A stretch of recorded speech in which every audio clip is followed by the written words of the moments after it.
반갑습니다. 스카이드 이정입니다.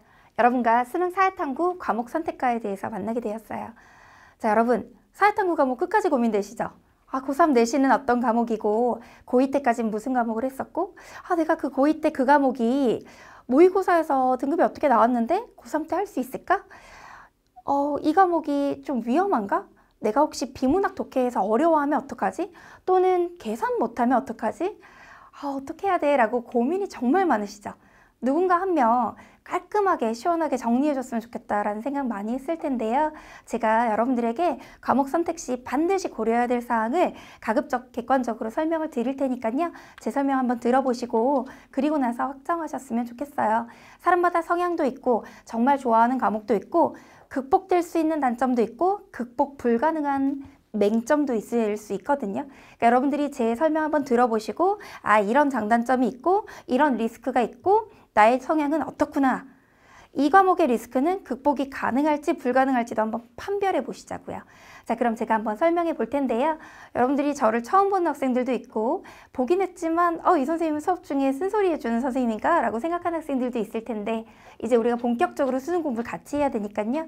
제가 간단히 여러분들이 이 선택과에 대한 믿음을 가지기 위해서 제가 걸어온 길을 간단히 좀 소개해 봤습니다. 서울대학교 사범대학교를 졸업했습니다. 우수한 성적으로 졸업을 했고요. 법학을 부전공했고요.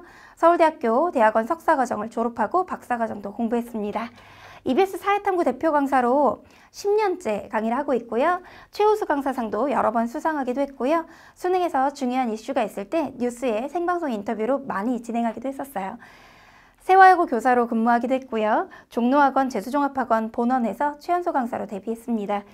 대치동 현장 강의 점타임 마감뿐만 아니라 2,000명이 넘는 수강생들이 제 수업을 마치 정말로 마감이 너무 빨리 돼서 아이돌 콘서트 티켓팅 하듯이 강의를 등록하고 대기를 기다리고 그런 강의를 진행했고요. 저희 1년 동안 사회탐구 재밌게 공부하게 해줘서 고맙다고 학생들이 종강 선물을 이렇게 많이 주기도 했습니다. 전국 온 오프라인에서 저랑 사회탐구 공부하는 학생들이 압도적으로 많고요. 벌써 누적 수강생이 220만 명이 됐더라고요. 여러분들도 이제 여러분 선배들이 왜 제 강의를 이렇게 좋아했는지 직접 수험생으로서 한번 느껴보시면 컨텐츠와 관리와 제가 여러분과 정말 수능 때까지 열심히 공부하고 열심히 연구하고 열심히 좋은 문항 소개한다는 걸 직접 느껴보셔야 밖에서만 봤던 제 모습이 아닌 정말 수험생으로서 느끼는 모습을 느끼실 수 있을 거라고 생각합니다. 자, 그럼 여러분 사회탐구 과목에 대한 고민 제가 해결해 드릴게요. 자, 우선 고3 내신 과목과 연계 당연히 고려하셔야죠. 재수생, N수생들이야 본인의 성향 보시겠죠. 그리고 고3 때 했던 과목과의 그 장단점도 다 파악을 하셨겠지만 예비 고3 학생들 그리고 이제 고3이 되는 학생들은요. 내신과 수능을 별개로 가져가는 거 생각보다 되게 어려울 수 있거든요. 게다가 1학기 내신은 워낙 중요하잖아요. 선생님, 전 벌써 내신을 버렸어요 하는 학생들도 있겠죠. 하지만 고1, 2 때까지와 달리 고3 1학기에 드라마틱하게 성적이 오르는 것도 아주 좋은 자기소개서 소재가 되기도 해서요. 고3 1학기 내신을 버릴 수는 없어요. 두 과목 다 내신과 다른 과목으로 하는 건 가장 위험해요. 두 과목 다 내신 과목으로 하는 게 가장 좋고요. 한 과목은 내신 과목, 한 과목이 너무나도 학교 커리큘럼상 고3의 소형 과목만 있는 경우에는 대형 과목으로 1+1까지가 마지노선이라고 생각하시면 돼요. 대형 과목을 선택했을 때의 장점은요. 우선 선택자 수가 많기 때문에 1등급 안에 드는 비율이 많아요. 즉 생활관리는 18만 명이 넘게 선택하기 때문에 전국에서 몇천 등, 그러니까 6천 등 정도 하면요. 1등급 안에 들 수 있잖아요. 하지만 경제는 선택자 수가 6천 명이에요. 생활관리는 6천 등 하면 1등급 안에 들 수 있지만 사회문화는 아니요. 경제는 6천 등 하면 9등급 나옵니다. 과목 선택자 수가 크게 차이 난다는 얘기예요. 따라서 대형 과목을 선택했을 때요. 어떤 과목은 2만 명 안에 들면 최저 등급을 맞출 수 있는데 어떤 과목은 2만 등을 하게 되면 8, 9등급이 나올 수 있다는 거 고려하셔야 돼요. 제가 조금 이따 데이터로 보여드릴게요. 대형 과목은 중간에 계속 유입되는 인구들이 많습니다.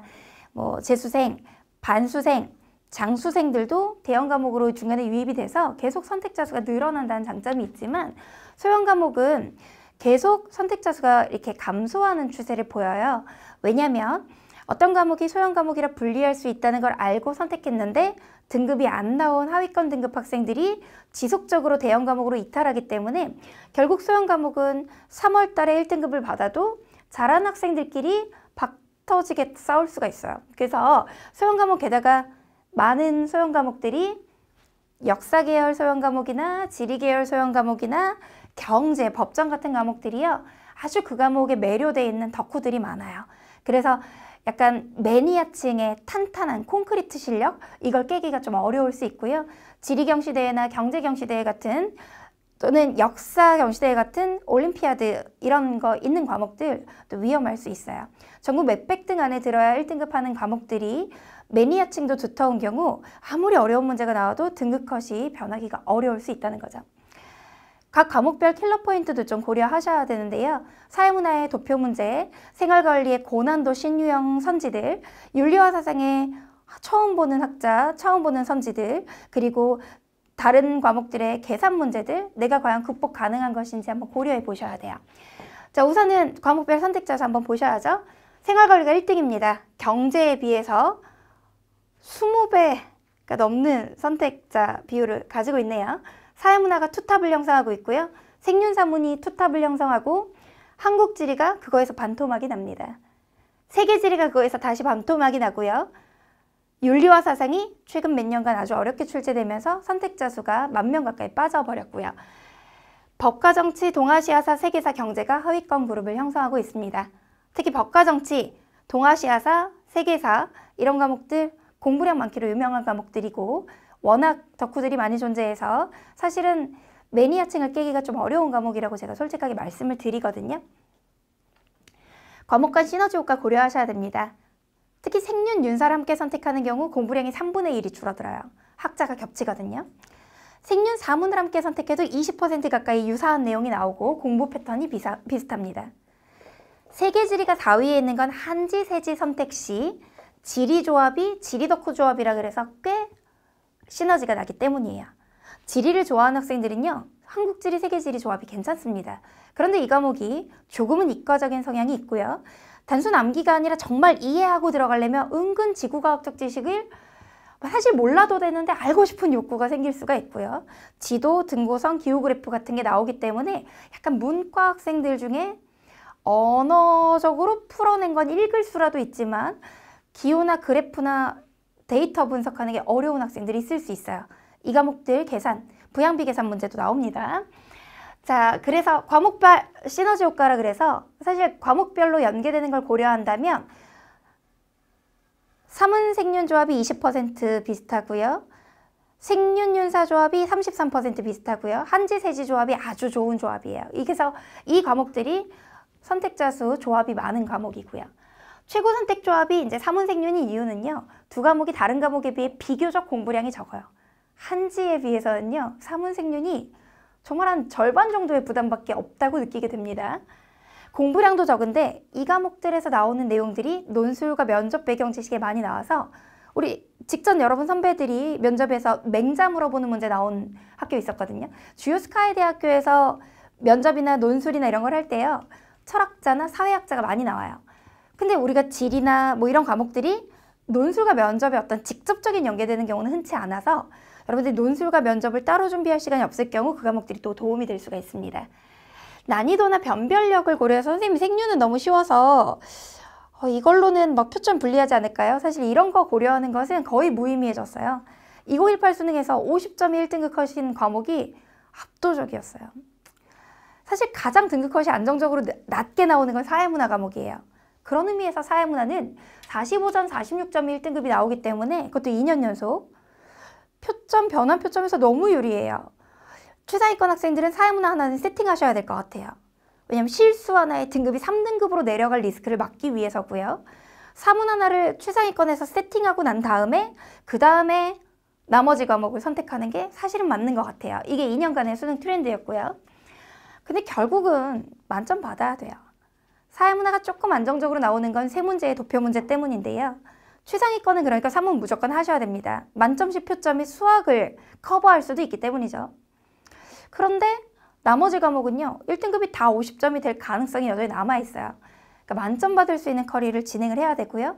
제가 그래서 설명해드려서도 단순히 1등급이 목표가 아니라 만점을 목표로 공부해야 되기 때문에 올해 진짜 탐구는 풀커리를 매주 듣는 것이 좋겠다 이런 얘기들 설명하고 다녔습니다. 3점짜리 한 문제가 2컷이 48점인 경우 3점짜리 킬러 하나 틀리면 3등급 될 수 있단 말이에요. 하나도 안 틀리게 공부해야 된다는 거 알아두셔야 되고요. 이제 올해는 실수조차 좀 용납되지 않는 그런 해가 됐다는 것도 제가 설명을 드릴게요. 자, 각 과목별 킬러 포인트가 뭘까요? 생활관리는 고난도 학자가 사실 제일 어려운데요. 생활관리 고난도 학자는요, 제가 팁을 드릴게요. 제가 사실 저 프리패스로 따라온 학생들이나 저랑 강의 따라오고 있는 학생들 많잖아요. 생활관리 선택하면서 진짜 킬러 포인트는 윤사에 같이 나오는 학자들이에요. 여러분들이 사문생윤 조합을 가져간다 하더라도 윤사를 교양인강 듣듯이 들으면 그때부터 생윤이 쉬워져요. 선생님 3과목이 나오라고요? 사문생윤은 다 필기하면서 듣고요. 윤사는 이동하면서 또는 여러분들이 그냥 공부 잘 안 될 때 교양 수업 듣듯이 편하게 들어주시는 것만으로 생윤의 킬러는 극복이 돼요. 여러분들이 말장난이라고 고2 때까지 생각했던 건 실제 공부량이 적었기 때문에 그게 말장난으로 느껴지는 거지, 생활관리는 공부 범위를 늘리면 유형 분석으로 풀 수가 있어요. 말장난이라고 하는 건 공부량이 적을 때죠. 많이 공부해서 나올 수 있는 선지를 다 변형해서 공부하면요, 특히 우리 폴스테커리 그때부터는 예측 가능한 범위가 됩니다.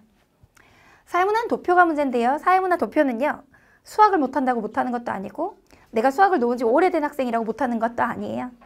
사회문화 도표는 시간이 오래 걸려서 그렇지 시간을 단축하는 연습만 하면 해결할 수 있어요.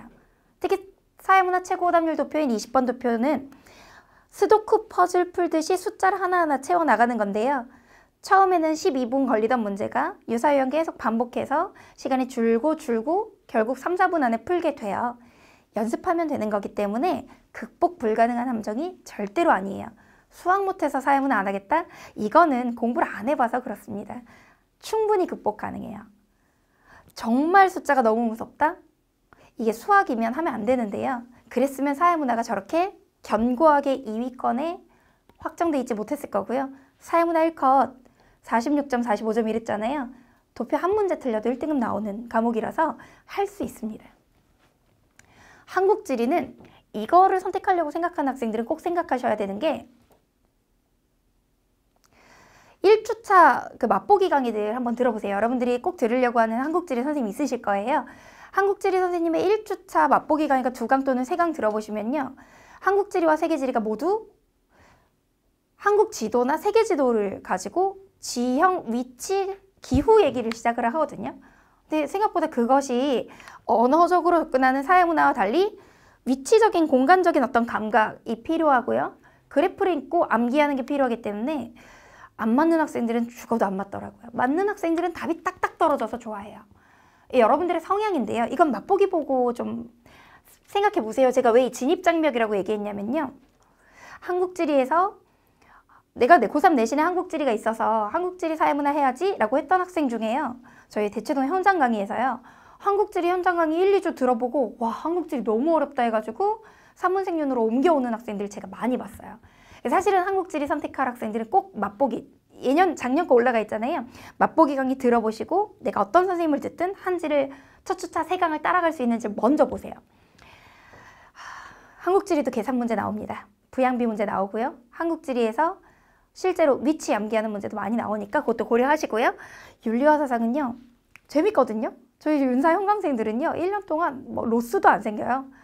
윤리와 사상 과목이요, 사문생윤에 비해서 사실 보면 사문생윤은 18만, 17만이고요. 윤리와 사상은 3만 명대 선택하잖아요. 근데 저희 윤사 파이널 150명, 200명 수업하거든요. 현장 강의에서요. 정말 많은 학생들이 앉아있죠. 근데 이 윤리와 사상 강의에 듣는 학생들은요, 우선 너무 윤사를 좋아해요. 저도 윤리 전공자지만 이게 재밌어가지고요, 콘크리트 상위권이 움직이질 않아요. 공부하다 보면 재밌어요. 그래서 제가 1강에서 윤사는 공부량도 많고 잘하는 애들 많다, 그 리스크 알고 있냐라고 얘기해도요, 너무 재밌어서 하겠대요. 그 콘크리트 상위권을 깨는 게 좀 어려울 수 있어요. 대신 공부는 좀 재밌어서 여러분들의 성향 보셔야 될 것 같고요. 와, 이 세짓, 동사, 세사, 이야기로 읽는 세계사, 지리 올림피아드, 뭐 이런 경제 올림피아드, 경제 경시 뭐 이런 거 준비하는 덕후들이나 경시 준비자들이 많은 과목. 소형 과목이라 잘하는 애들끼리만 계속 남고 하위권이 계속 대형 과목으로 이탈되는 리스크 한번 고려해 보셔야 되고요.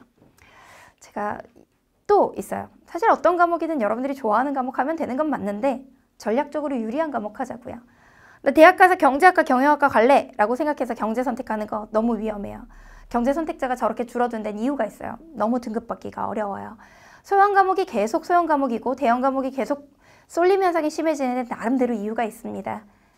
남들이 많이 가는 길, 나는 남들대로 안 가지 않을 거야. 아주 좋고 독창적인 생각이지만 남들보다 더 고생하는 길일 수 있다는 것도 생각해 보세요. 에이, 선생님이 생윤사문 선생님이니까 그렇죠 라고 생각할 수 있지만요. 제가 생윤사문 강사기 때문에 제일 많이 보는 게 여름에 선생님 제가 다른 과목 했다가요. 도저히 안 되겠어서 생윤사문 이제 왔는데 이제라도 개념 들으면 늦을까요를 제가 제일 많이 볼 거 아니에요. 제가 그래서 겨울에 단단하게 여러분에게 말해줘야 여러분들이 그냥 지영쌤 말 들을 걸 이라고 생각할 것 같아서 제가 좀 세게 얘기했습니다. 많은 학생들이 수험이 운에 의해 좌우된다고 얘기하는데요. 제가 여러분 선배들한테 했던 말이 있어요. 적당한 정도의 노력은 수험운이나 입시운이나 대학운에 의해 좌우될 수 있어요. 하지만 하늘을 감동시킬 정도의 노력, 스스로의 독함에 반할 수 있을 정도의 노력, 대체 불가능할 정도의 노력은 운을 이기고도 남습니다. 결국은 여러분 이번 수능에 잘 될 겁니다. 여러분들의 그런 긍정적인 생각이요. 여러분의 수험생활의 성공으로 이끌 거예요. 선생님 제가 1년 동안 선생님 강의를 이제 볼 건데요. 제가 다른 영상들에서 선생님 봤는데 선생님 어쩜 그렇게 긍정적이세요? 어떻게 하면 그런 무한 긍정과 자신감이 나오죠? 라고 물어보는 학생들이 있는데요. 자기 자신이 좋아지려면 나태하고 게으르고 핑계대고 자기 합리화하는 거 버리고요. 독해야 됩니다. 사람은 독한 자기 자신에 반하게 되어 있어요. 진정한 긍정은요. 스스로에 대한 독함에 반할 때 이루어집니다.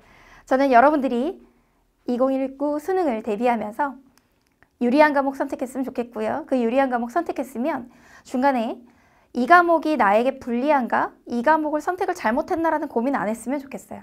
그래서 사실 처음부터 그냥 어떤 과목이든 믿고 따라가면 되겠지라는 마음으로 픽스하고 다시 과목을 안 바꾸셨으면 좋겠습니다. 어떤 과목을 선택했다가 괜히 이 과목 선택했나? 라는 고민까지 같이 가져가지 않으셨으면 좋겠어요. 그리고 2019 수능에서 스스로의 독기에 반할 수 있는 수험생활 보내셨으면 좋겠습니다.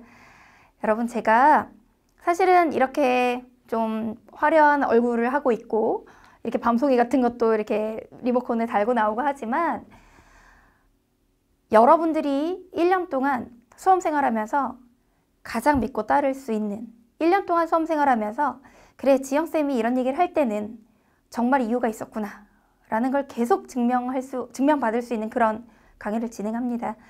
여러분 제가 1년 동안 잘 이끌어 드릴 테니까요. 우리 수험생활 같이 한번 달려봅시다.